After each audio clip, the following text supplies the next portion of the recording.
Hi, I'm Colonel Esperanza Martinez. My sister Catalina banned me from her wedding, calling me an embarrassment to the family name. She had security escort me out while 300 guests watched in horror. What she didn't know was that her future father-in-law, General Theodore Blackstone, had been looking for me for 15 years. When he saw me in my dress uniform at the church entrance, he dropped to one knee and saluted the woman who'd saved his son's life in Kandahar. By the end of that day, everything my family thought they knew about me had crumbled to dust. Before we jump back in, tell us where you're tuning in from. And if this story touches you, make sure you're subscribed, because tomorrow I've saved something extra special for you. There's something surreal about putting on your military dress uniform to attend a family event. The weight of the medals, the precision of every crease, the way the fabric holds your shoulders just a little straighter than civilian clothes ever could. I'd worn this uniform through 3 deployments, 2 commendations, and more firefights than I care to count. But standing in my apartment in Millbrook Heights that Saturday morning, adjusting the silver eagles on my collar, I felt more nervous than I had facing enemy fire in the mountains of Afghanistan. My sister's wedding was supposed to be the social event of the season in our little corner of Connecticut. The Rosewood Manor had been booked for over a year, the guest list read like a who's who of Millbrook's elite, and, according to my mother, everything had to be absolutely perfect. Perfect flowers, perfect music, perfect weather, and most importantly, perfect family presentation. I suppose that's where I became a problem. See, my family, the Martinez family of Millbrook Heights, had built their reputation on old money, charity galas, and maintaining the right image in all the right circles. My father, Roberto Martinez, owned half the commercial real estate in the county. My mother, Dolores, chaired every important committee, from the hospital fundraising board to the country club's social calendar. And my sister Catalina? She was their crown jewel. Valedictorian, debutante, Harvard law graduate, engaged to the son of one of the most powerful families in New England. Then there was me. 8 years ago, fresh out of college, I'd made what my parents called the most selfish decision of my life. Instead of joining the family business or pursuing a respectable career in law or medicine, I'd walked into a military recruitment office and signed up for the Army. Not the National Guard, not some safe administrative position, active duty, combat ready, the whole 9 yards. The disappointment in my father's eyes when I told him still haunts me sometimes. He'd said Esperanza, using my full name the way he did when I was in serious trouble. Martinez women don't play soldier. We have a legacy to maintain. But I'd made my choice, and I'd stuck with it through basic training, officer candidate school, and 3 tours in Afghanistan. I'd earned my rank, led my soldiers with honor, and came home with decorations that meant more to me than any social recognition ever could. The problem was, my family preferred to pretend none of it had happened. For 8 years, they'd politely changed the subject whenever anyone asked what I did for a living. At family gatherings, they introduced me simply as our daughter Esperanza, with no mention of my service or my rank. My mother had specifically requested that I not wear my uniform to family events because it sent the wrong message about our values. So when Catalina got engaged to Harrison Blackstone III, son of the legendary General Theodore Blackstone, I thought maybe, finally, there would be some respect for my military service. General Blackstone was a war hero, a man who'd served his country with distinction for over 30 decades. Surely he would understand the honor in military service. I was wrong about where that understanding would come from, but not about its importance. 3 weeks before the wedding, I'd received a phone call from Catalina. Her voice had that tight, controlled quality she used when she was trying to stay calm but failing. Esperanza, we need to talk about the wedding. What about it? I already have my dress. I've arranged leave. That's just it, she interrupted. I need you to arrange something else, different leave. Maybe a vacation, somewhere far from Millbrook. The silence stretched between us like a chasm. You're uninviting me to your wedding. I'm protecting our family's reputation, she said, her voice gaining that steel edge she'd inherited from our mother. Harrison's family is military royalty. His father is one of the most respected generals in the country. The last thing we need is you showing up, trying to play soldier, and embarrassing us in front of people who actually matter in the military world. Play soldier. The words hit me like a physical blow. Catalina, I am a soldier. I'm a lieutenant colonel with 8 years of active duty service and 3 combat deployments. You're a Martinez first, she cut me off. And right now, that means more than whatever games you've been playing in the desert. I'm sorry, but this decision is final. You're not welcome at my wedding. The line had gone dead, leaving me staring at my phone in my small apartment just outside Fort Braxton, surrounded by commendations and photos with my unit, feeling more alone than I had since my first night in basic training. But I'd made a decision that day, sitting in my kitchen with my dress uniform hanging in the closet and my invitation to what was supposed to be the happiest day of my sister's life crumpled in the trash. I was going to that wedding. Not to cause trouble, not to make a scene, but because sometimes the right thing to do and the easy thing to do are completely different. And 8 years of military service had taught me to always choose the right thing, regardless of the personal cost. What I didn't know was that my decision to show up would set in motion a chain of events that would change not just my relationship with my family, but the entire trajectory of my life. Sometimes, the bravest thing you can do is simply show up and let the truth speak for itself. And sometimes, the truth has been waiting 15 years to finally come to light. Preparing and narrating this story took us a lot of time, so if you are enjoying it, subscribe to our channel. It means a lot to us. Now, back to the story. The Rosewood Manor sat like a jewel against the rolling hills of Millbrook Heights, its Georgian columns gleaming white in the September sunshine. Luxury cars lined the circular drive, Mercedes, BMWs, the occasional Bentley, while uniformed valets moved with practiced efficiency. This was Connecticut old money at its finest, the kind of wealth that whispered rather than shouted. I parked my modest Honda Civic between a Tesla and a Jaguar, feeling the weight of every metal on my chest as I stepped out. The early morning air carried the scent of late-blooming roses from the manor's famous gardens, mixed with the expensive perfumes of arriving guests. Women in designer dresses and men in tailored suits moved in clusters across the manicured lawn, their conversations a low murmur of anticipation. The wedding was set to begin at 2 o'clock, which gave me just enough time to find my seat and blend into the crowd before anyone noticed I wasn't supposed to be there. My plan was simple: attend the ceremony, offer my congratulations during the receiving line, and leave quietly during the cocktail hour. No drama, no confrontation, just a sister showing up to witness her sister's happiest day. I should have known my family would never make anything that simple.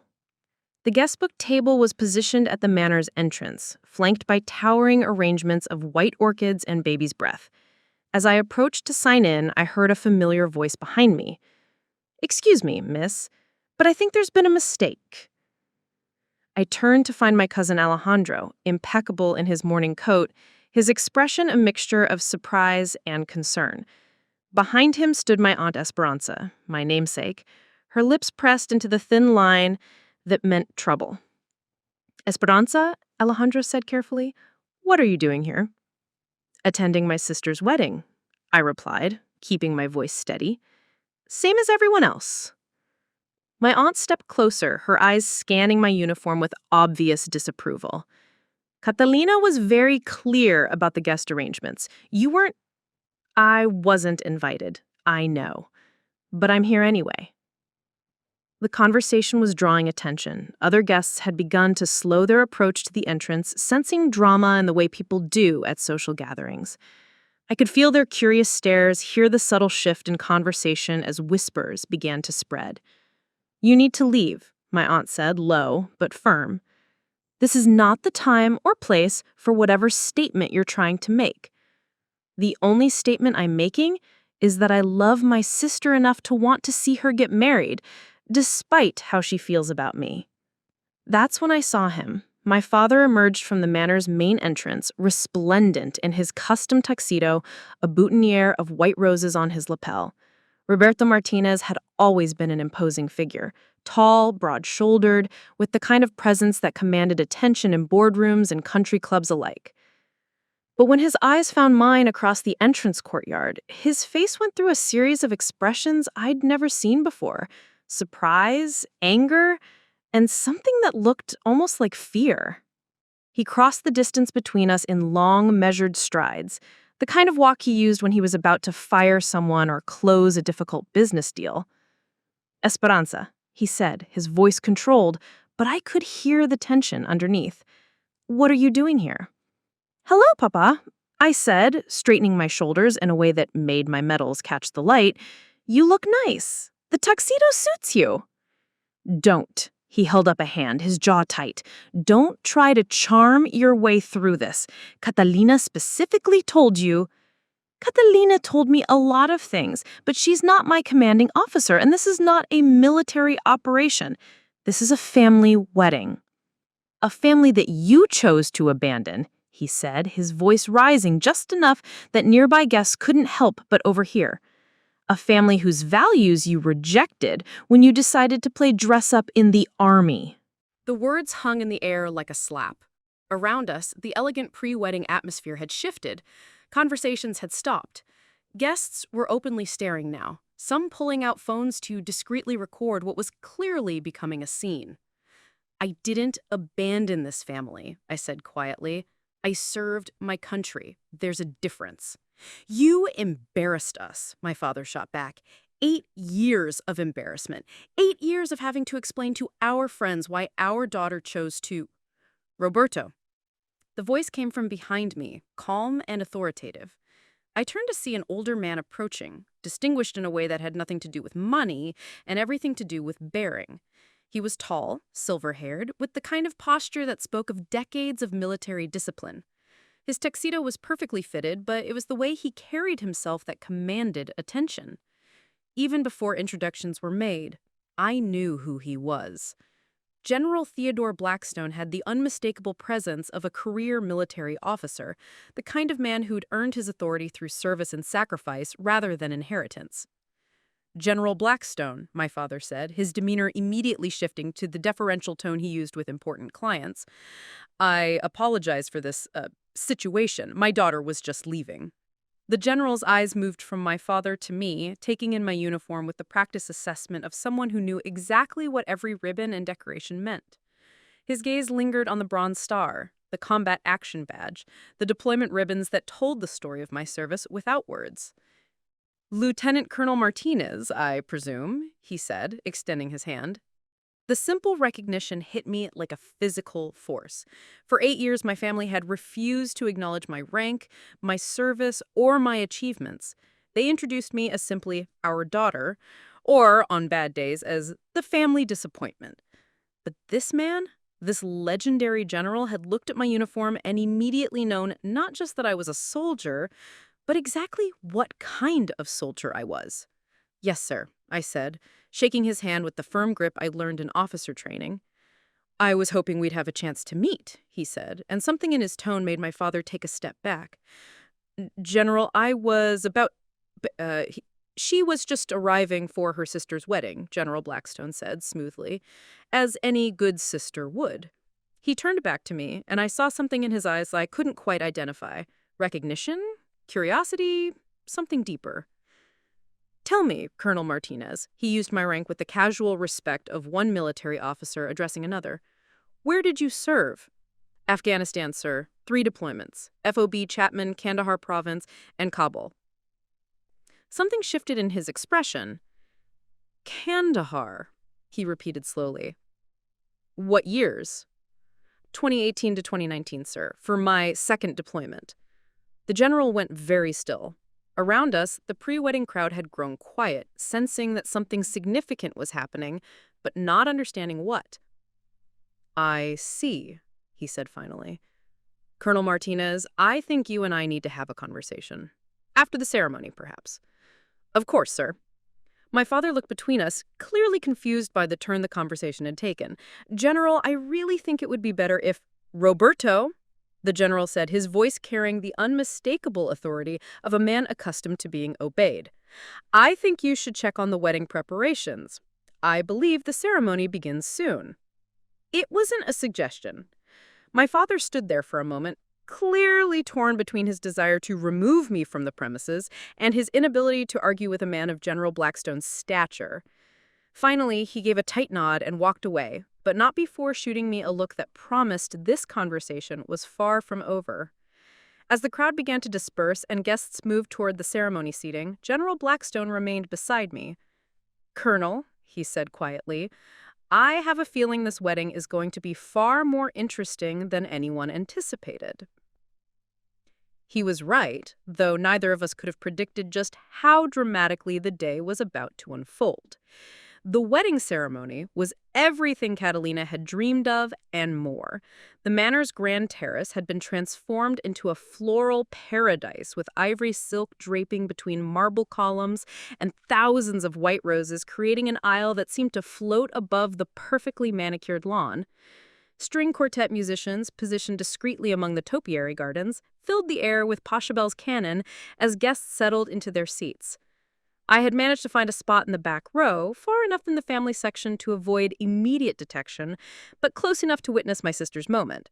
The irony wasn't lost on me. After 8 years of feeling invisible in my own family, I had actually become invisible, hiding in plain sight, at the most important day of Catalina's life. She looked radiant as she appeared at the top of the manor's grand staircase, her Vera Wang gown cascading behind her like liquid moonlight. Our father stood beside her, pride evident in every line of his posture as he prepared to walk her down the aisle. For a moment, watching them together, I felt a stab of genuine sadness. This should have been a day of celebration for our entire family. But instead, I was lurking in the shadows like an uninvited ghost. The ceremony proceeded flawlessly. Harrison looked every inch the perfect groom, tall, handsome, with the kind of easy confidence that came from generations of privilege and expectation. When they exchanged vows, Catalina's voice carried clearly across the terrace, each word carefully practiced and delivered with the precision she brought to everything in her life. "I promise to honor you, to support your dreams, and to build a life worthy of the legacy our families have created together," she said, her eyes locked on Harrison's face. Legacy. Even in her wedding vows, it came back to family reputation and social standing. When the officiant pronounced them husband and wife, the applause was thunderous. Rose petals fell like snow as the new Mr. and Mrs. Harrison Blackstone III made their way back down the aisle, stopping to embrace family members and accept congratulations. I remained seated, watching from my distant vantage point as photographers captured every moment of their joy. The receiving line formed naturally as guests moved toward the cocktail reception area. This was typically when family members would stand alongside the bride and groom, greeting well-wishers and accepting congratulations. I had planned to approach during this chaos, offer my brief congratulations, and then quietly slip away before the dinner portion began. I should have known my mother had other plans. Dolores Martinez appeared at my elbow like a perfectly dressed hurricane, her champagne-colored mother-of-the-bride dress rustling with barely contained fury. "What?" she hissed, her voice low enough that nearby guests couldn't hear, but sharp enough to cut glass. "Do you think you're doing here?" "Attending my sister's wedding?" I replied calmly, standing to face her. "Congratulations, by the way. The ceremony was beautiful." "Don't you dare try to make this about politeness," she snapped. "Catalina specifically told you not to come. This is her day, not yours, and you're ruining it with your theatrics." She gestured dismissively at my uniform, the same way she might wave away an unpleasant smell. "These aren't theatrics, Mama. This is my dress uniform. I wore it to honor the occasion." "You wore it to make a scene," she shot back, "just like you always do. Everything has to be about Esperanza and her need for attention." The accusation stung because it was so fundamentally unfair. For 8 years, I had deliberately stayed away from family events to avoid exactly this kind of conflict. I had spent holidays alone on military bases, missed birthdays and anniversaries, and watched my family's lives unfold through carefully curated social media posts rather than demand inclusion where I wasn't wanted. I never asked for attention, I said quietly. I just wanted to see my sister get married.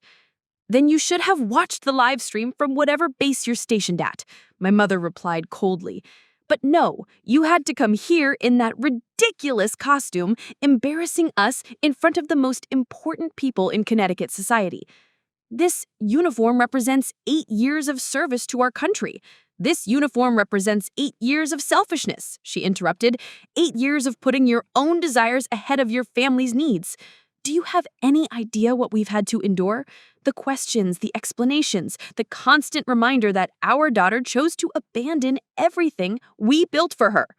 Her voice was rising now, drawing glances from other guests. I could see people beginning to cluster nearby, ostensibly admiring the floral arrangements, but clearly listening to our exchange. I didn't abandon anything, I said quietly. I chose to serve.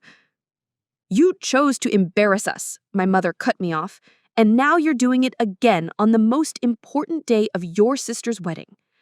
That's when Catalina appeared, still glowing from the ceremony but with storm clouds gathering in her eyes.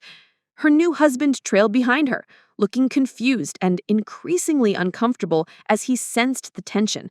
"What's going on here?" Catalina demanded, her voice carrying the authority of a woman accustomed to having her questions answered immediately. "Your sister," my mother said, practically spitting the words, "decided to crash your wedding despite being explicitly told she wasn't welcome." Catalina's face went through a series of expressions: surprise, anger, and finally cold determination. She looked me up and down, taking in every detail of my uniform with obvious disgust. "I can't believe you actually came," she said, her voice barely above a whisper but somehow more cutting than if she had shouted.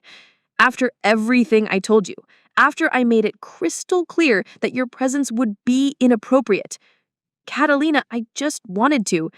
"You wanted to what?" she snapped. "Make this about you? Turn my wedding into another one of your attention-seeking displays?" The words hit like physical blows. Around us, the elegant reception had ground to a halt as guests openly stared at the drama unfolding before them. Cell phones appeared as people began recording what was clearly becoming a scene worthy of social media infamy. "I wanted to watch my sister get married," I said simply. "That's all. I was planning to congratulate you and leave." "In that outfit?" She gestured at my uniform with the same disdain her mother had shown. "Do you have any idea how inappropriate this is? Harrison's father is one of the most respected generals in the country, and you show up playing dress-up soldier like some kind of imposter." Playing dress-up soldier, the exact words she had used on the phone, now delivered in front of hundreds of witnesses. "Catalina," Harrison said quietly, placing a gentle hand on his new wife's arm, "maybe we should—" "No," she said firmly, shaking him off. "This needs to be said. Esperanza, you have spent 8 years making choices that bring shame to this family. Today was supposed to be about starting fresh, about building something beautiful with Harrison's family. Instead, you show up uninvited, in costume, trying to insert yourself into a world where you don't belong." The crowd around us had grown larger. I could see my father approaching from across the terrace, his face dark with anger. General Blackstone was also moving in our direction, though his expression was harder to read. "I belong here because you're my sister," I said, my voice finally showing the strain of trying to remain calm, "because despite everything that's happened between us, I love you and I wanted to share this moment with you." "If you loved me," Catalina said, her voice rising to carry across the now silent reception, "you would have respected my wishes and stayed away. Instead, you chose to show up and embarrass me in front of my new family, wearing a uniform you have no right to wear, pretending to be something you're not." That last accusation hung in the air like a challenge. Pretending to be something I'm not. "Security!" The word came from my father, who had finally reached our group. His face was flushed with anger and embarrassment as he gestured to two men in dark suits who had been stationed discreetly around the reception area. "Please escort my daughter from the premises," he said loudly enough for everyone to hear. "She's trespassing." The security guards approached with professional courtesy but unmistakable authority. The lead guard, an older man with kind eyes, looked genuinely sorry as he addressed me. "Ma'am, I'm going to have to ask you to come with us."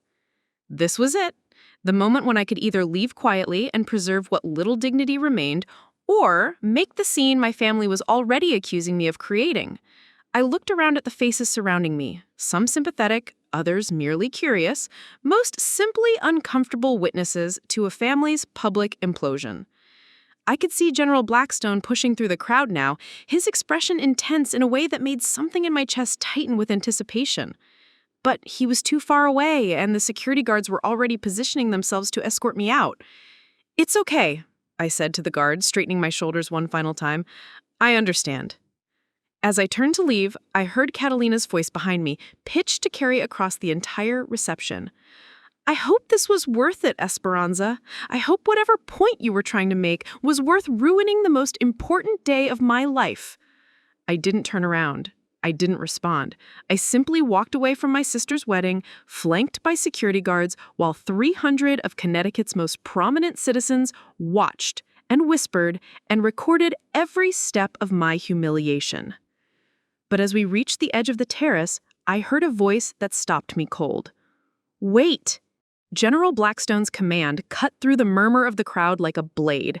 When I turned, he was striding toward us with the measured stride of a man accustomed to having his orders followed without question. The security guards flanking me hesitated, clearly caught between their instructions from my father and the unmistakable authority radiating from the distinguished general. "General Blackstone," my father said, hurrying to catch up, his voice tight with barely controlled frustration.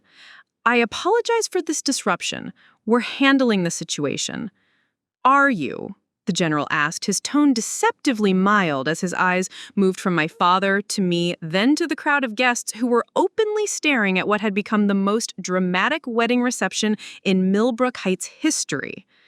My sister stepped forward, still radiant in her wedding dress but with steel in her voice. "General Blackstone, I appreciate your concern, but this is a family matter. My sister wasn't invited to this wedding, and her presence is inappropriate." "Inappropriate?" the general repeated slowly, as if testing the word. His gaze fixed on my uniform again, lingering on the ribbons and decorations, with the practiced eye of someone who could read a military career like a story. "Tell me, Mrs. Blackstone, what exactly do you find inappropriate about your sister's presence here?" Catalina faltered slightly at being called by her new married name, but recovered quickly. "She's trying to make a spectacle of herself, showing up uninvited, wearing that costume, trying to pretend she's something she's not." "Costume?" The general's voice dropped several degrees in temperature. Around us, the crowd seemed to collectively hold its breath. "But surely you understand," my mother interjected, stepping closer with the kind of desperate smile she used when trying to smooth over social awkwardness. "Our daughter has been playing at being a soldier for 8 years now. We've indulged this phase, but on a day like today, with your family's distinguished military background, we thought it best to avoid any embarrassment." The silence that followed was so complete I could hear the fountain in the manor's larden 30 yards away.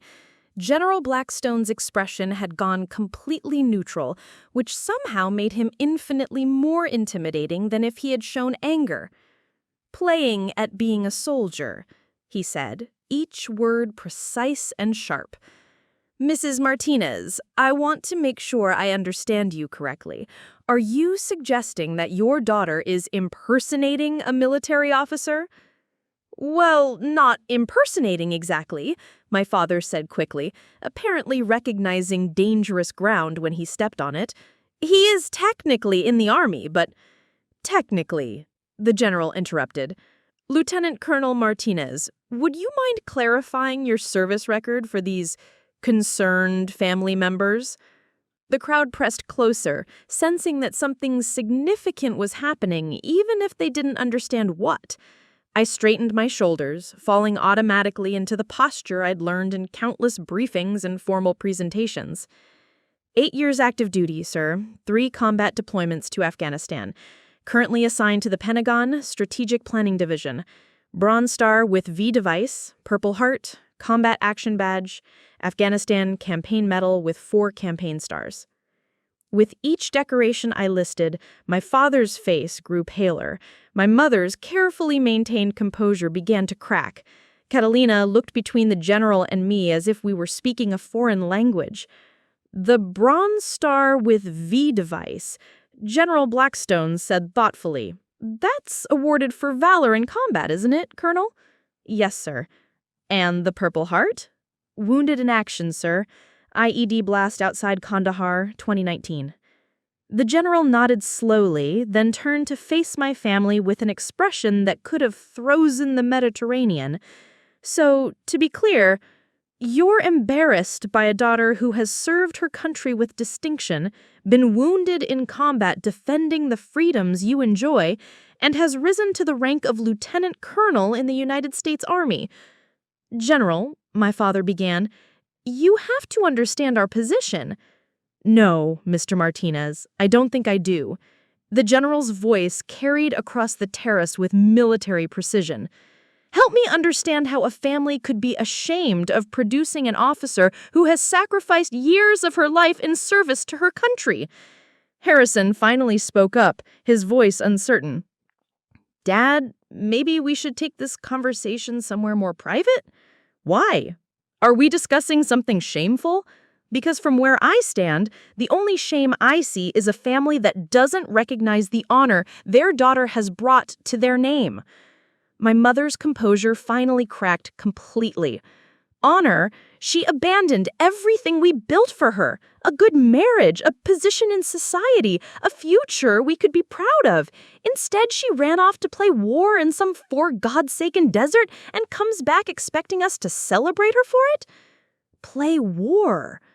The general's repetition of the phrase was barely above a whisper, but it carried like a shout. Mrs. Martinez, would you like to know what your daughter was doing while she was playing war in that for-God's-saken desert? Something in his tone made my stomach clench with sudden anticipation. The crowd had grown larger, drawing guests from across the reception as word spread that something extraordinary was happening near the terrace entrance. She was saving lives, the general continued, leading soldiers, making decisions under fire that kept American servicemen and women alive to come home to their families. While you were attending charity galas and country club luncheons, your daughter was carrying wounded soldiers to safety under enemy fire. General, I said quietly, uncomfortable with the direction this was taking, you don't need to. Yes, I do, he said firmly, turning to face me directly, because I think it's time your family understood exactly who you are, Colonel Martinez. The way he said my name sent a chill down my spine. There was something in his expression, a recognition that went deeper than professional respect between military officers. Tell me, Colonel, he said, his voice carefully controlled, do you remember a mission outside Kandahar in September 2019, a convoy that came under attack near the village of Zari? My breath caught in my throat. I remembered that mission vividly. It had been the longest night of my life, the mission that earned me the Bronze Star and the Purple Heart, the mission that still gave me nightmares 2 years later. Yes, sir, I said quietly. Tell me about it. I glanced around at the crowd of wedding guests, elegant people in expensive clothes holding champagne glasses, waiting to hear about a firefight in Afghanistan. It felt surreal, like 2 completely different worlds colliding in the most unexpected way. Sir, I'm not sure this is the appropriate venue. Humor me. And there was something in his voice that suggested this wasn't really a request. I took a deep breath, my mind automatically shifting back to that terrible night. We were escorting a medical convoy to Forward Operating Base Chapman when we came under attack from insurgents positioned in the hills overlooking the highway. The lead vehicle had an IED, and we took heavy fire from multiple positions. Go on. We had wounded, including the convoy commander. I took command of the response, coordinated air support, and organized the evacuation of casualties while maintaining a defensive perimeter. You left out a few details, the general said, and now his voice was thick with something I couldn't identify. You left out the part where you made multiple trips across open ground under heavy fire to reach wounded soldiers. You left out the part where you carried a critically injured captain to safety, taking shrapnel in your leg in the process. The terrace had gone completely silent. Even the string quartet had stopped playing. You left out the part, the general continued, his voice growing stronger, where you saved the life of a young lieutenant who had been thrown clear of his vehicle by the blast but was pinned down by sniper fire. My heart was pounding now, a terrible understanding beginning to dawn. You dragged him to cover, provided first aid that kept him alive until the medevac arrived, and stayed with him during the entire evacuation despite your own wounds. You probably don't even remember his name. But I did remember. Lieutenant Daniel Blackstone, 24 years old, fresh out of West Point on his first deployment. I had held pressure on his wounds while we waited for the helicopter, talking to him about his family back home, about his father, the famous general, about how proud they would be when he came home. Lieutenant Daniel Blackstone, I whispered. My son, the general said, and his voice broke just slightly on those two words. The crowd erupted in gasps and murmurs, but I barely heard them. I was staring at General Blackstone, seeing the resemblance I had missed before. The same strong jaw, the same intelligent eyes, the same way of holding his shoulders when he was trying to maintain control. He came home because of you, the general continued, his voice growing stronger. He recovered, finished his deployment, came home to marry his college sweetheart and start a family. He's a major now, stationed in Germany, with 2 beautiful children. And every night for the past 2 years, I have gone to sleep grateful to the unknown officer who saved my son's life. He stepped closer, and I saw tears in his eyes. I never expected to meet you, Colonel Martinez. I certainly never expected to meet you while watching your own family treat you like an embarrassment. Around us, the wedding reception had transformed into something else entirely. Guests were openly weeping, cell phone cameras were rolling, and my family stood frozen in a tableau of shock and dawning horror at what they had just witnessed. Now, General Blackstone said, his voice returning to his command tone as he addressed the crowd, I believe someone owes this officer an apology. The silence stretched like a held breath, waiting for someone to break first.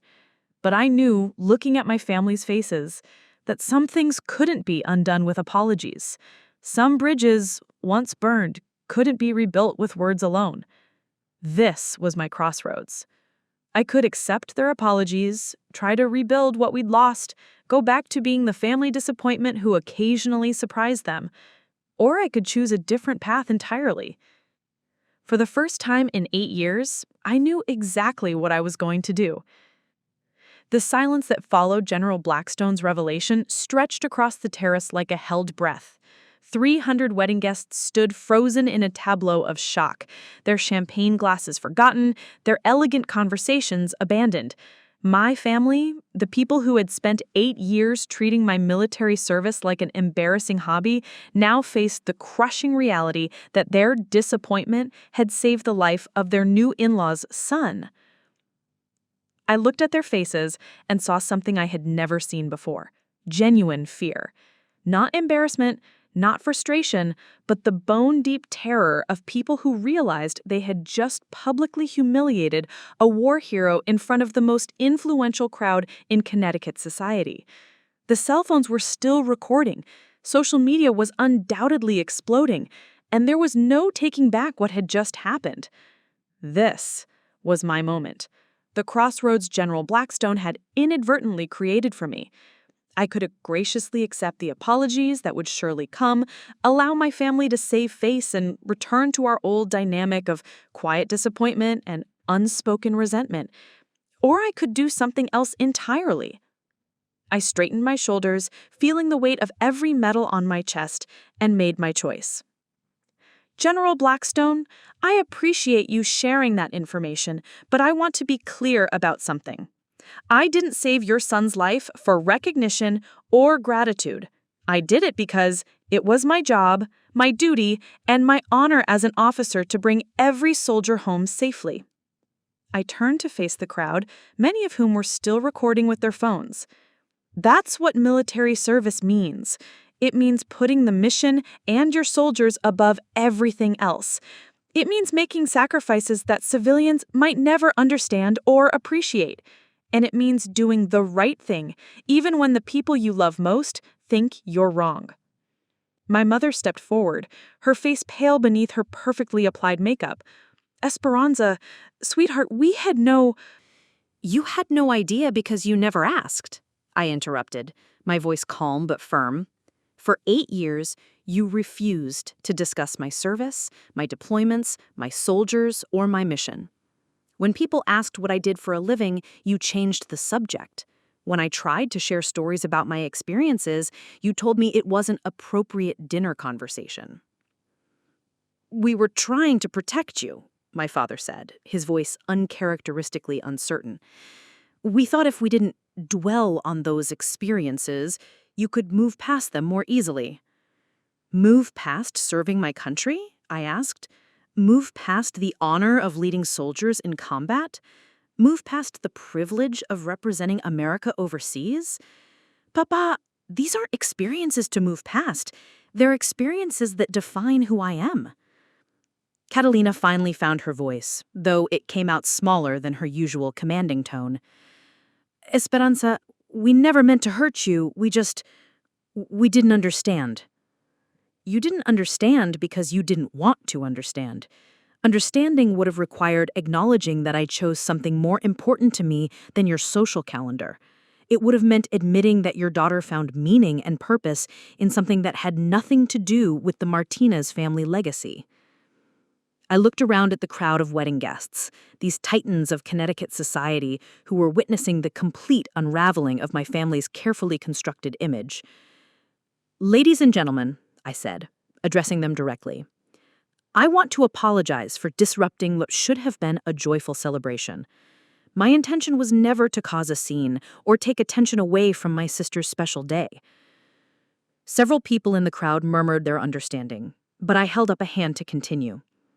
However, I think this moment has revealed something important about the nature of service and sacrifice. For 8 years, my family has treated my military career as a source of embarrassment. They've asked me to hide my service, to minimize my achievements, and to pretend that 8 years of my life simply didn't happen. My voice grew stronger as I continued. But here's what I've learned from my time in the Army. You can't build genuine relationships on a foundation of shame and denial. You can't love someone while simultaneously being embarrassed by who they are. And you can't demand respect while refusing to give it. General Blackstone stepped closer, his expression grave but supportive. Colonel Martinez, what are you saying? I turned to face my family directly, seeing them clearly for perhaps the first time in years. I'm saying that I'm done apologizing for who I am. I'm done shrinking myself to fit into a version of the Martinez family that requires me to be ashamed of my service. Esperanza, please, my mother said, tears beginning to form in her eyes. We can work this out. We can do better. We just need to talk about this privately. We've had 8 years to talk about this privately. 8 years of me hoping you would eventually come to understand and respect my choices. 8 years of me accepting crumbs of affection while you fed your disappointment until it grew bigger than your love. The wedding guests were completely silent now, bearing witness to a family's public reckoning. I could see some of them weeping, moved by the raw honesty of the moment. So here's what's going to happen, I continued, my voice taking on the command tone I used when briefing senior officers. I'm going to leave this reception as you wanted, but I'm not leaving quietly, and I'm not leaving in shame. I reached into my jacket and pulled out my phone, opening the voice recorder app with deliberate precision. For the past 8 years, the Martinez family has issued a standing request that I not discuss my military service in their presence. They have asked me to hide my service, to minimize my achievements, and to pretend that 8 years of my life simply didn't happen. I held the phone clearly visible as I continued recording. Today, at my sister's wedding, they repeated those requests in front of General Theodore Blackstone and 300 witnesses. They called my service playing dress-up soldier and accused me of pretending to be something I'm not while wearing the uniform I earned through 8 years of active duty service. My father stepped forward, panic evident in his voice. "Esperanza, what are you doing?" "I'm creating a record," I said simply. "Because in about 24 hours, your publicist is going to call every media outlet in the state to control the narrative about what happened here today. You're going to claim this was a misunderstanding, that you've always been proud of my service, that family tensions got out of hand." I stopped the recording and slipped the phone back into my jacket. "But the truth is that you are only proud of me right now because General Blackstone forced you to confront the reality of who I am and what I've accomplished. Left to your own devices, you would have had me escorted out of here in shame, just as you planned." Harrison finally spoke up, his voice uncertain. "Esperanza, surely we can find a way to move forward from this. Family is supposed to love you unconditionally. Family is supposed to support your dreams, celebrate your achievements, and stand by you when the world gets difficult. What you've described as family is actually a business relationship with emotional manipulation." I turned to Catalina, seeing my sister clearly for perhaps the first time in years. "You asked me earlier if ruining your wedding was worth whatever point I was trying to make. But I didn't ruin your wedding, Catalina. Your inability to love and accept your sister ruined your wedding." The truth of that statement hung in the air like a bell's toll. Around us, the elegant reception continued to bear witness to our family's complete collapse. "I won't be attending any future family gatherings," I announced, addressing my parents directly. "I won't be participating in holidays, birthdays, or anniversaries. I won't be available for emergency loans, business advice, or crisis management. I won't be the invisible daughter who provides support while remaining hidden." "You're disowning us?" my mother whispered, her voice breaking. "I'm freeing us," I corrected. "I'm freeing you from the burden of having a daughter whose choices you can't understand or support. And I'm freeing myself from the burden of loving people who are ashamed of who I am." I looked one final time at General Blackstone, whose expression showed both sadness and understanding. "Thank you, sir, for honoring my service and for giving me the gift of finally seeing my family clearly. Your son is lucky to have a father who understands the meaning of honor." I turned and began walking toward the manor's exit, my heels clicking on the marble with military precision. Around us, the elegant reception continued to bear witness to our family's complete collapse.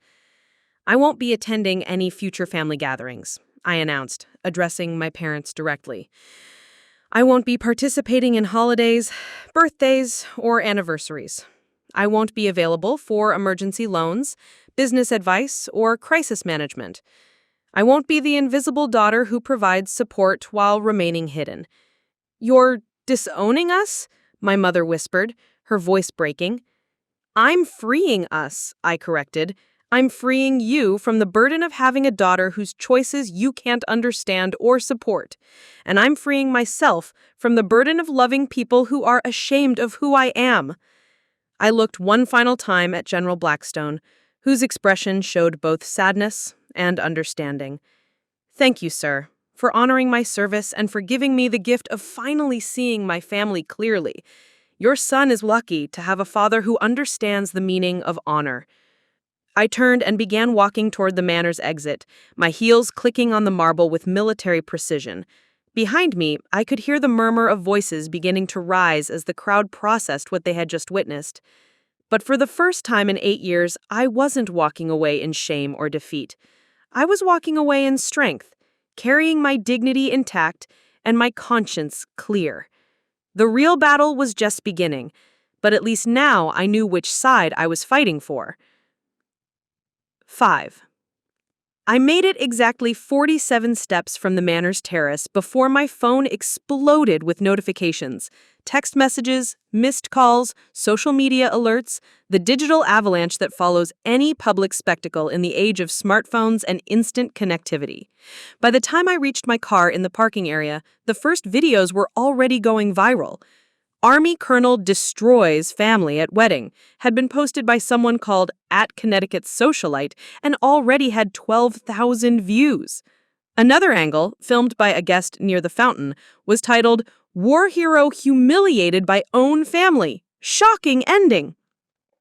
The comments were pouring in faster than I could read them, a mixture of outrage, support, and the inevitable trolls who found entertainment in other people's pain.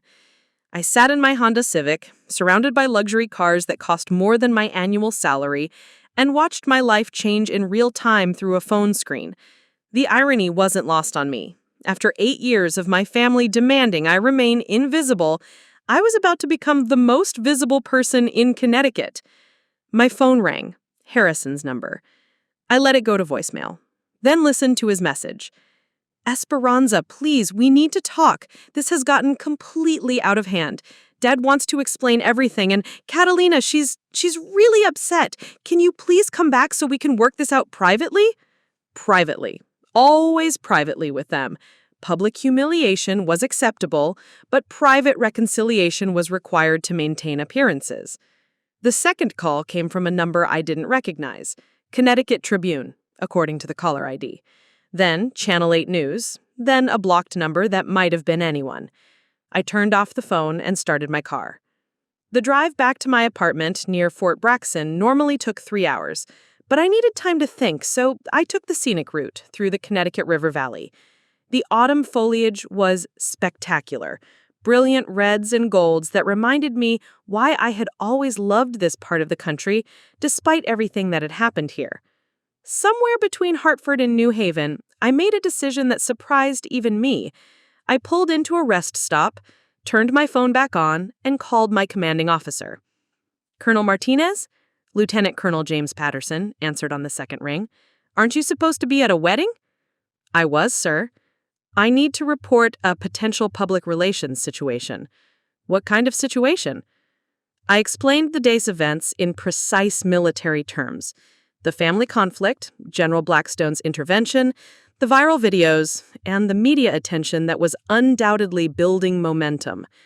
Patterson listened without interruption, which I appreciated. He had always been a good commander, fair, intelligent, and possessed of the rare ability to see beyond surface appearances to underlying truth. "Jesus, Martinez," he said when I finished, "your family really said those things? At a wedding? In front of General Blackstone?" "Yes, sir." "And it's all on video?" "Multiple angles, posted across several social media platforms with significant engagement already." There was a long pause. "You know what this means, don't you?" "I assume I'll be receiving some attention from public affairs, sir." "Attention is putting it mildly. The Pentagon takes hero stories very seriously, especially when they involve family drama and viral videos. You're about to become a poster child for something. The question is what?" "I understand, sir." "No, I don't think you do." His voice became serious. "This story has everything the media loves. Family conflict, military heroism, wealthy people behaving badly, and a compelling protagonist who stood up for herself. By tomorrow morning, you're going to be on every major news program in the country." The reality of that statement hit me like a cold wind. I had been thinking about my family, about setting boundaries and protecting my dignity. I hadn't considered that my private family drama would become a national conversation about military families, veteran support, and class privilege. "Sir, what do you recommend?" "Get yourself a good public relations advisor," he said immediately. "Don't talk to any reporters until you do. And Martinez?" "Yes, sir?" "Be prepared for your family to fight back. People like that don't go down quietly." He was right, of course. By the time I reached my apartment, my family's counterattack had already begun. My mother had posted a carefully crafted statement on her social media accounts. Today's events at our daughter's wedding were the result of a painful misunderstanding. We are incredibly proud of Esperanza's military service and the sacrifices she has made for our country. Family disagreements should remain private, and we regret that personal tensions became public. We ask for privacy as we work to heal as a family. It was masterfully written, just enough acknowledgement to seem reasonable, just enough deflection to avoid real accountability. The kind of crisis management statement that wealthy families employed when their dirty laundry got aired in public. But the damage was already spreading beyond their control. Hashtag Colonel Martinez was trending on Twitter. Military advocacy groups were sharing the videos with commentary about how veteran families often struggle with understanding service members' experiences. Even some of Connecticut's social elite were posting their own stories about family members who had served, creating a wave of counter-narrative that my parents couldn't manage or contain. The most damaging development came from an unexpected source: other wedding guests. Someone had leaked audio from the reception where my mother could be clearly heard saying, "She's been playing at being a soldier for 8 years now." Another guest posted a longer video suggesting I was impersonating a military officer. These weren't taken out of context or edited for effect. They were clear, unambiguous recordings of exactly what my family thought about my service. By evening, the story had evolved beyond family drama into something larger. Military families were sharing their own experiences of feeling unsupported by civilian relatives. Veteran advocacy groups were using my story to highlight the challenges service members face when their sacrifices aren't understood or appreciated by their own families. Most significantly, General Blackstone had issued his own statement. It was brief, professional, and devastating. I have had the honor of meeting many brave soldiers throughout my career. Colonel Esperanza Martinez exemplifies the best of what military service represents: courage, sacrifice, and unwavering commitment to something greater than oneself. Any family would be proud to call her their daughter. The fact that she saved my son's life is merely one example of the daily heroism she and thousands of other service members demonstrate in defense of our nation. The statement was picked up by every major news outlet within hours: CNN, Fox News, MSNBC. They all led with variations of "Decorated war hero saves general's son, gets banned from sister's wedding." My phone had become unusable due to the volume of calls and messages.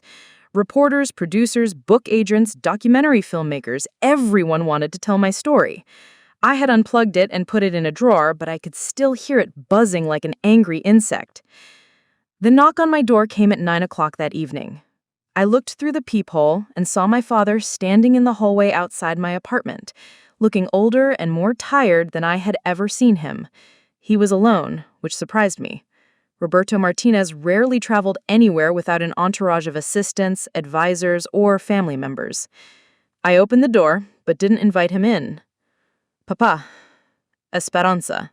His voice was hoarse, strained. "We need to talk." "Do we?" "This has gone too far. The media attention, the social media posts, the things people are saying about our family. We need to fix this." "Fix what, exactly?" "This misunderstanding, this narrative that's been created about how we feel about your service." I leaned against the doorframe, studying his face. "What misunderstanding would that be?" "You know we're proud of you." But the words sounded hollow, rehearsed. "We've always been proud of you. We worry about you. The military is dangerous, and we wanted to protect you from having to relive traumatic experiences." By pretending they never happened? By not forcing you to discuss things that might be painful? I almost laughed. "Papa, do you know what's painful? What's painful is coming home from a deployment where I lost soldiers under my command and having my own mother change the subject when I try to talk about it. What's painful is earning decorations for valor and having my own family act like there's something to be ashamed of." His face crumpled slightly. "We didn't know. You didn't know because you didn't want to know, I said, echoing my words from the wedding. And now you're here not because you've realized you were wrong, but because the whole world is watching and your reputation is at stake. That's not true, isn't it? If those videos hadn't gone viral, if General Blackstone hadn't been there, if I hadn't become a public relations nightmare for you, would you be standing here right now? The silence that followed was answer enough. I thought so, I said quietly. Papa, I love you. I will always love you. But I can't fix this for you. I can't go on television and pretend that today was a misunderstanding. I can't help you manage the narrative when the narrative is simply the truth. Esperanza, please! Go home, Papa. Go home to Mama and Catalina and figure out how to live with the choices you made today. Because the whole world is watching now, and they're going to be watching for a long time. I closed the door gently, but firmly, leaving him standing in the hallway. Through the window, I watched him walk slowly to his car, his shoulders bent under the weight of consequences he never saw coming. The man who had spent his life controlling narratives and managing perceptions had finally encountered a story he couldn't rewrite. And this was only the beginning. The morning of the third day after the wedding, I woke to find my world completely transformed. What had started as a family conflict at a society wedding had morphed into something I never could have anticipated. I made coffee in my quiet apartment, scrolling through news alerts that still felt surreal. Good Morning America had led with my story. The View was planning a segment about military families and civilian understanding. 3 different publishers had reached out through my commanding officer about book deals. The Veterans Affairs Department had issued a statement supporting military families dealing with similar situations. But it was the email waiting in my inbox that changed everything. The sender was listed simply as D. Blackstone with a military email signature. I opened it, expecting perhaps a brief note from General Blackstone's staff or a formal acknowledgement of the wedding incident. Instead, I found a message that made my hands shake as I read it. Colonel Martinez, this is Major Daniel Blackstone. I believe you saved my life in Afghanistan in September 2019, though we never had the chance to properly meet. I've been following the news coverage of my father's wedding speech, and I wanted to reach out personally. There are some things about that night in Kandahar that I think you should know. Things my father doesn't even know. Would you be available for a phone call today? I'm stationed in Germany, but I can make time whenever works for you. The truth about what happened that night is more complicated than anyone realizes. Danny. I stared at the email for a full minute, trying to process what I was reading. Daniel Blackstone was reaching out to me directly, suggesting there were details about that mission that I didn't know. What could possibly be more complicated than what I remembered? I called the number he provided. He answered immediately, as if he'd been waiting by the phone. Colonel Martinez, this is Danny Blackstone. His voice was deeper than I remembered, more mature, but I could still hear echoes of the young lieutenant I'd pulled from that wreckage 2 years ago. Major Blackstone, it's good to hear your voice. Ma'am, before we go any further, I need to ask you something. When you pulled me out of that vehicle, when you were providing first aid while we waited for the medevac, do you remember what I told you? I closed my eyes, casting my mind back to that terrible night. The smell of burning fuel, the sound of incoming rounds, the weight of his body as I dragged him to cover. We had talked during those endless minutes waiting for the helicopter. I always talked to wounded soldiers to keep them conscious and calm. You told me about your family, I said slowly. About your father, the general, about how proud he was when you graduated from West Point, about your girlfriend back home, Sarah, I think. You said you were going to propose when you got back. That's right, but there's something else, something I said right before the medevac arrived. Something I made you promise not to tell anyone. The memory hit me like a physical blow. Those final moments before the helicopter landed, when the medication had loosened his tongue and fear had stripped away his military bearing. You told me you were scared. Not of dying, but of living? You said you weren't sure you was cut out for military life, that you'd only enlisted because it was expected of you. That's exactly right. And what did I tell you? I remember now. The words I'd spoken to a wounded soldier in the middle of a firefight, the words I'd never repeated to anyone. I told you that courage isn't about not being scared. It's about doing the right thing even when you are scared. And I told you that you had plenty of time to figure out who you wanted to be. But first, you had to survive to make that choice. But I kept thinking about what you said, about having time to figure out who I wanted to be, about doing the right thing even when you're scared. So, I got help. I went to therapy, I worked through my issues, and I stayed in the service. Not because my father expected it, but because I chose it. Danny, I'm glad you got the help you needed, but I'm not sure why. Colonel, there's more. After I recovered, I started looking into who you were. I wanted to thank you properly, but I also wanted to understand the person who had saved my life. So, I made some inquiries through military channels. My stomach began to clench with anticipation. What did you find out? What I found out was that the mission that night wasn't supposed to happen the way it did. According to the official reports, our convoy was supposed to have air cover and additional ground support. We were supposed to have real-time intelligence about insurgent activity in that area. I remembered the mission briefing, I said carefully. Standard medical convoy escort. That's what we were told, but it wasn't what happened. Colonel, someone wanted that convoy to fail.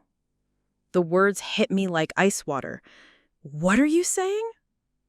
I'm saying that mission was sabotaged from the inside. Someone in our command structure fed information to the insurgents about our route, our timing, and our defensive capabilities. We were set up. I sat down heavily in my kitchen chair, my mind racing.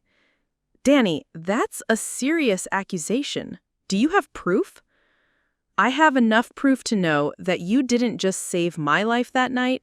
You saved the lives of 8 soldiers who were supposed to die in what looked like a random insurgent attack. And I have enough proof to know that someone very powerful has been working very hard to keep this information buried. Who? That's where it gets complicated, ma'am. The sabotage came from someone with access to classified mission planning, someone with the authority to alter support assignments, and someone with connections to certain defense contractors who had competing interests in that region. My blood ran cold. Are you suggesting? I'm not suggesting anything over an unsecured phone line, he said quickly, but I am saying that the person who tried to kill you and my unit that night is someone who's been watching your career very carefully ever since. Someone who's been making sure you don't get promoted beyond your current rank, someone who's been blocking your applications for certain specialized assignments. The revelation hit me like a lightning bolt. For the past 2 years, I had wondered why my career had seemed to stagnate despite my combat record and commendations. Applications for special operations training had been mysteriously rejected. Promotions that should have been automatic had been delayed or denied. I had attributed it to the normal bureaucracy of military life. But what if it had been something more sinister? Danny, if what you're saying is true, why hasn't this come out before now? Because the person responsible has friends in very high places. Because proving it would require an investigation that could embarrass some very powerful people. And because, until 3 days ago, you were just another career officer that most people had never heard of. And now? Now, you're the most famous soldier in America. Now you have the media attention, public support, and political protection that makes you very difficult to silence. Now, my father, one of the most respected generals in the country, has publicly vouched for your character and service. I was quiet for a long moment, trying to process the implications of what he was telling me. Colonel, Danny continued, I believe the person who tried to kill us that night is the same person who's been sabotaging your career, and I believe they're about to make a move to discredit you before this story gets any bigger. What kind of move? I don't know exactly, but in the past 48 hours, there have been some very unusual inquiries into your service record, your personal finances, and your family background. Someone is looking for ammunition to use against you. As if summoned by his words, my phone buzzed with an incoming call. Unknown number, but the area code was Washington, D.C. Danny, I need to take this call. Can you send me whatever evidence you have? Already done, ma'am. Check your secure military email. And Colonel, be very careful who you trust. This goes deeper than either of us realized. I answered the incoming call. Colonel Martinez? Colonel, this is General Patricia Hayes, Pentagon Personnel Command. I need you to report to Washington for a security review regarding some irregularities that have come to our attention concerning your recent public statements. What kind of irregularities, ma'am? The kind that require immediate attention. You're ordered to report to my office Monday morning at 0800. Bring your service record and any documentation related to your recent media appearances. General, with respect, can you be more specific about the nature of these irregularities? Colonel, there are questions about the accuracy of your public statements regarding your service record, questions about potential violations of military protocol regarding public communications, and questions about your fitness for continued command responsibilities. The line went dead. I sat, staring at my phone, Danny's warnings echoing in my head.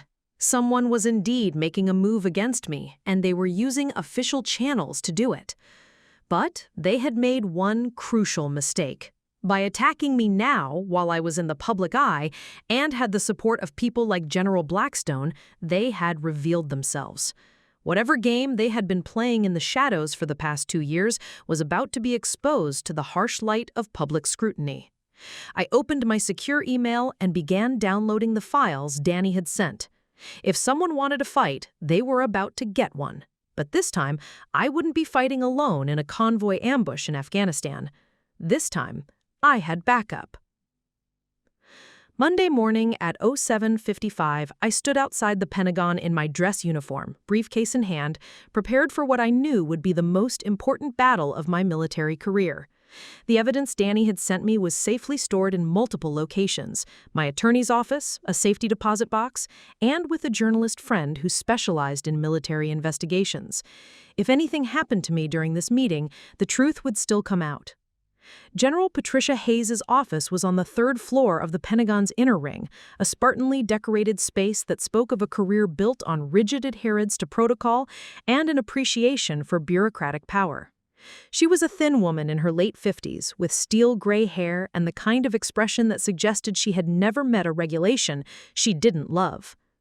"Colonel Martinez," she said without looking up from a thick file on her desk, "please be seated." I remained standing until she gestured more firmly to the chair across from her desk. The power play was obvious. She wanted me to feel subordinate, defensive, off balance from the start. "General," I said, settling into the chair with the composed bearing I'd learned in countless briefings, "thank you for seeing me. This isn't a social call, Colonel. We have serious concerns about your recent public statements and their impact on military discipline and protocol." She opened the file and pulled out several printed pages, transcripts of news interviews, screenshots of social media posts, and what appeared to be a detailed timeline of every public appearance I had made since the wedding. "You've given 17 interviews in the past 4 days. You've made public statements about family conflict, military service standards, and veteran affairs without prior approval from your chain of command. This represents a serious breach of military communication protocols. General, with respect, I haven't discussed any classified information or operational details. I've spoken only about my personal family situation and general aspects of military service that are already in the public domain." "Don't lawyer me, Colonel," she snapped. "You know very well that any public statements by active duty personnel reflect on the United States Army. Your behavior has brought unwanted attention to the military and created a public relations nightmare." I reached into my briefcase and pulled out a folder. "General, before we continue, I think you should review some information that's come to my attention." Her eyes narrowed. "What kind of information?"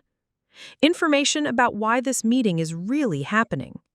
Information about who ordered this review and why they want me silenced. I slid the folder across her desk. She opened it reluctantly, and I watched her face change as she read the first document, a classified memo detailing irregularities in the mission planning for my 2019 deployment to Kandahar. "Where did you get this?" she asked, her voice suddenly sharp with alarm. "From Major Daniel Blackstone, the officer whose life I saved during the mission in question, the son of General Theodore Blackstone, who has made his support from me very public." She continued reading, her expression growing more troubled with each page. The evidence was damning. Altered intelligence reports, diverted air support, communication delays that had left our convoy vulnerable to attack. All of it pointing to deliberate sabotage from within our own command structure. "General Hayes," I said quietly, "someone in the Pentagon tried to get me and 8 other soldiers killed in Afghanistan. Someone with the authority to alter mission parameters and the connections to cover it up afterward. That same person has been sabotaging my career for the past 2 years, blocking promotions and specialized assignments." "These are serious accusations, Colonel." I interrupted. "They're not accusations, they're documented facts. And the person responsible made a critical error when they ordered you to bring me in for the security review." Her face had gone pale. "Colonel, I think you should be very careful about what you're implying." "I'm not implying anything. I'm stating directly that this meeting was ordered by someone who wants to discredit me before the full extent of their crimes comes to light. Someone who thought they could use official channels to silence an inconvenient witness." I leaned forward, meeting her eyes directly. "The question is, General, are you part of the conspiracy, or are you just being used by it?" The silence that followed was profound. I could see her mind working, weighing options, calculating risks. Finally, she picked up her phone. "Cancel my next 3 appointments," she told her aide, "and get me General Blackstone on a secure line. Immediately." She hung up and looked at me with something that might have been respect. "Colonel, if what you're suggesting is true, this goes far beyond a personnel issue. This is a matter for the Criminal Investigation Division." "Yes, ma'am. Which is why I've already been in contact with CID investigators. They're very interested in the evidence Major Blackstone provided." Her phone rang. She answered it immediately. "General Blackstone, this is Patricia Hayes. I have Colonel Martinez in my office, and there are some things you need to know immediately." I couldn't hear General Blackstone's side of the conversation, but I could see Hayes's expression growing more serious as she listened. "Yes, sir. I understand." "Yes, sir, she's provided substantial documentation." "No, sir, I had no idea about the background when I was ordered to conduct this review." She listened for several more minutes, occasionally glancing at me with what looked like growing alarm. "Yes, sir. I'll implement security protocols immediately." "No, sir, absolutely not. Colonel Martinez will have full protection and cooperation from this office." When she hung up, her entire demeanor had changed. "Colonel, General Blackstone has briefed me on certain aspects of this situation that I was not previously aware of. It appears that your suspicions about the nature of this meeting were correct." "Ma'am?" "The order for the security review came through unofficial channels. The person who requested it claimed to have evidence of misconduct on your part, but provided no actual documentation. They used my office as a weapon against you without my knowledge or consent." She stood up and moved to her office window, looking out at the Pentagon courtyard. "General Blackstone has also informed me that there's an ongoing investigation into defense contracting irregularities that may be connected to the Afghanistan incident you've documented. Your viral wedding video apparently triggered some very nervous reactions in certain quarters." "Who ordered the review, General?" She turned back to face me, her expression grim. "Deputy Secretary of Defense Richard Crawley, the same man who was part of the approval chain for your 2019 deployment orders." The name hit me like a physical blow. Crawley was one of the most powerful figures in the Pentagon, a former defense contractor who had moved into government service with extensive connections to military suppliers and private security firms. "General, if Crawley was involved in setting up that convoy ambush, then he's been systematically eliminating anyone who might expose him," she finished. Colonel, you need to understand something. 3 other officers from your unit have died in the past 18 months. Training accidents, vehicle crashes, one apparent suicide. All of them had access to the same information you've just provided. The room seemed to spin around me. You're saying he's been murdering soldiers to cover up his crimes?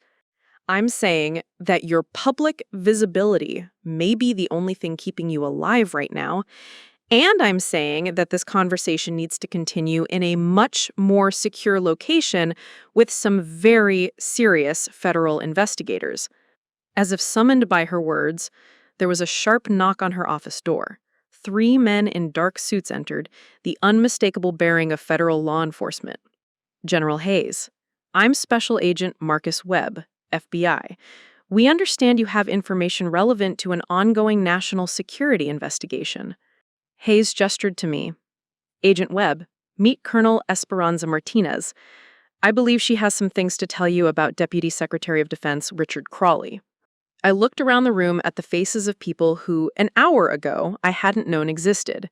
People who were now my allies in exposing a conspiracy that had been years in the making. Agent Webb, I said, standing to shake his hand, where would you like me to start? At the beginning, Colonel. And don't leave anything out. We have a feeling this is going to be a very long conversation. As I began to tell my story to federal investigators in a secure room deep within the Pentagon, I realized that my sister's wedding was more than just a family confrontation. It had been the first domino to fall in bringing down a conspiracy that had cost soldiers their lives and threatened the integrity of our military. The truth was finally coming out, and there would be no stopping it now. 6 months later, I stood on the steps of the United States Capitol, microphones thrust toward me from every direction, cameras recording what would become one of the most significant congressional testimony sessions in recent military history. The investigation that had begun in a Pentagon office had expanded into a full federal probe involving the FBI, Department of Justice, and congressional oversight committees. Deputy Secretary of Defense Richard Crawley had been arrested 3 weeks earlier on charges of conspiracy, murder, fraud, and treason. The evidence trail Danny Blackstone and I had provided had led investigators to a network of corruption that stretched across multiple defense contractors, involved dozens of military officials, and had resulted in the deaths of at least 12 soldiers over a 3-year period. The story was no longer about a family conflict at a wedding. It had become about the integrity of our military, the protection of our soldiers, and the price of speaking truth to power. Colonel Martinez, the lead reporter, called out, "How does it feel to know that your decision to attend your sister's wedding ultimately exposed one of the largest military corruption scandals in recent history?" I adjusted the microphone and looked out at the crowd of journalists, congressional staffers, and military personnel who had gathered for this press conference following my testimony. It feels like justice, I said simply. Justice for the soldiers who died because of Richard Crawley's greed. Justice for the families who deserved to know the truth about how their loved ones were killed. And justice for every service member who has ever been told that their sacrifice doesn't matter. Another reporter raised her hand. Colonel, your family has issued several statements over the past months, including apologies and requests for reconciliation. Have you responded to their outreach? The question I had been expecting and dreading in equal measure. Over the past 6 months, as the investigation had unfolded and my role in exposing the conspiracy had become public knowledge, my family had indeed reached out repeatedly. Carefully worded statements through attorneys, heartfelt letters delivered by mutual friends, even a formal invitation to Thanksgiving dinner that had arrived with a handwritten note from my mother. My family spent 8 years being ashamed of my military service, I said, choosing my words carefully. It took a national scandal and federal investigation for them to publicly acknowledge that they were proud of me. That tells you everything you need to know about the foundation of that relationship. Are you saying you'll never reconcile with them? I'm saying that love shouldn't be conditional on public opinion. Real family support doesn't wait for external validation to show up. The people who have stood by me through this investigation, my fellow soldiers, my commanding officers, the veteran community, they understood my value long before the world was watching. A military reporter from Stars and Stripes stepped forward. "Colonel, what's next for your career? There have been rumors about a promotion and a new assignment." I smiled for the first time during the press conference. "I can confirm that I've been selected for promotion to full colonel and will be assuming command of the Army's new Veterans Advocacy and Family Support Division. It's a newly created position focused on ensuring that military families have the resources and understanding they need to support their service members."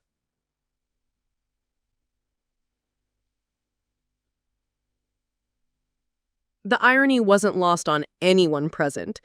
The woman whose own family had failed to support her service would now be responsible for helping other military families avoid the same mistakes.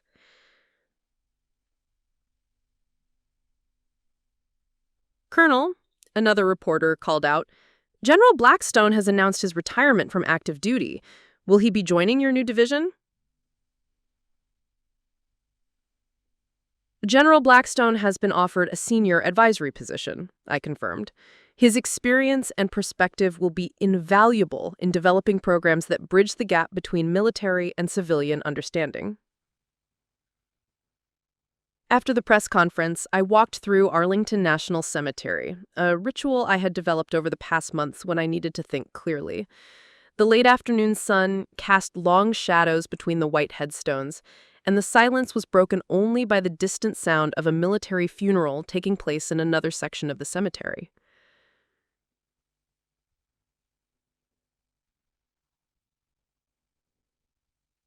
I stopped at Section 60, where many of the soldiers from Iraq and Afghanistan were buried.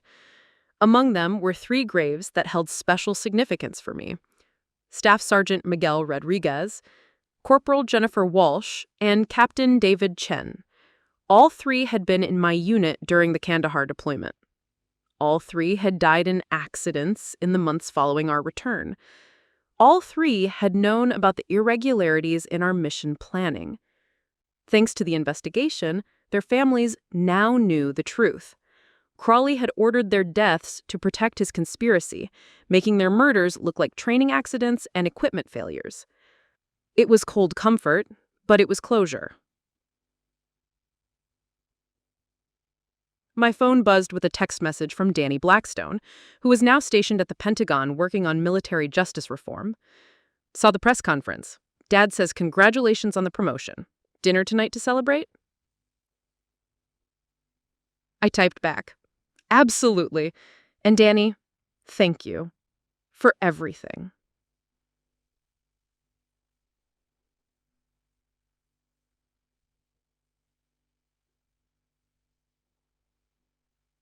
As I walked back toward my car, I reflected on how dramatically my life had changed since that September afternoon when I'd put on my dress uniform to attend a family wedding. The woman who had been escorted out of that reception in shame was now one of the most recognized military officers in the country. The family who had called her an embarrassment was now publicly claiming credit for her strong moral character and independent spirit.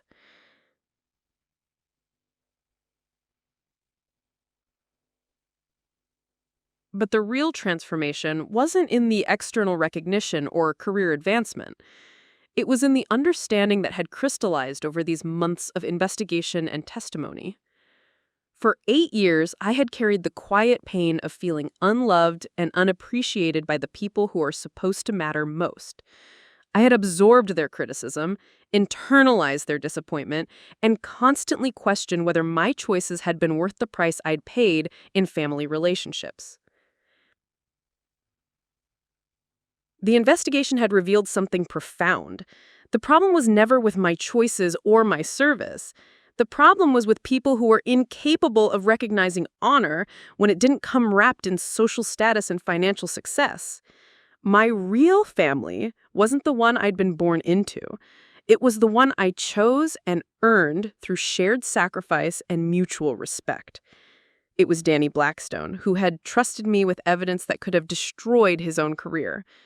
It was General Hayes, who had risked her position to support the investigation.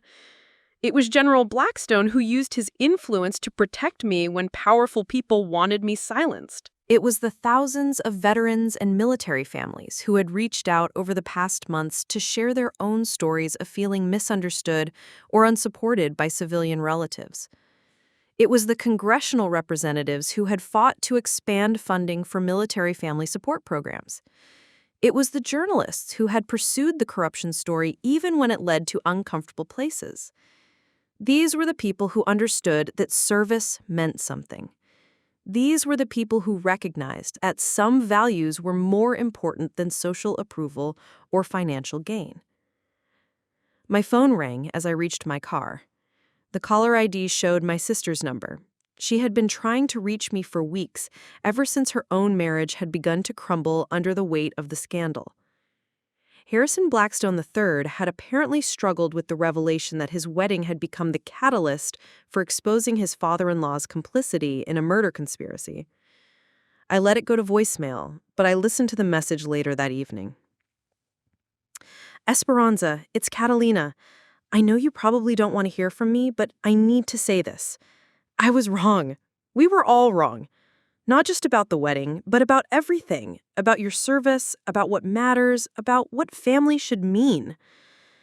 I can't fix what we did to you, but I want you to know that I understand now. I understand that you're the best of us, and we were too blind to see it. I'm proud of you. I should have said that 8 years ago. I love you. I saved the message, but didn't call her back. Perhaps someday we would find a way to rebuild some kind of relationship, but it would have to be on completely different terms. It would have to be based on who we really were, not who we pretended to be for the benefit of others. As I sat in my apartment that evening, looking out at the lights of Washington, D.C., I thought about the young woman who had enlisted in the Army 8 years earlier. She had been searching for purpose, for a way to serve something greater than herself, for a place where her contributions would matter. She had found all of that and more. She had found her true calling, her authentic family, and her real strength. She had learned that the most important battles aren't always fought on foreign soil. Sometimes they're fought in wedding receptions and Pentagon offices and congressional hearing rooms. And sometimes, if you're very lucky and very brave, you win them all. The medal ceremony was scheduled for next month, where I would receive the Distinguished Service Medal for my role in exposing the conspiracy. But the real recognition had already been given. In the respect of my peers, the trust of my soldiers, and the knowledge that I had stayed true to my values, even when it cost me everything I thought I wanted. Some bridges, once burned, can never be rebuilt. But sometimes that's exactly what needs to happen to clear the way for something better. The horizon was wide open now, full of possibilities I had never imagined when I was still trying to fit into a world that had never been built for someone like me. And for the first time in 8 years, I was exactly where I belonged. Up next, you've got 2 more standout stories right on your screen. If this one hit the mark, you won't want to pass these up. Just click and check them out.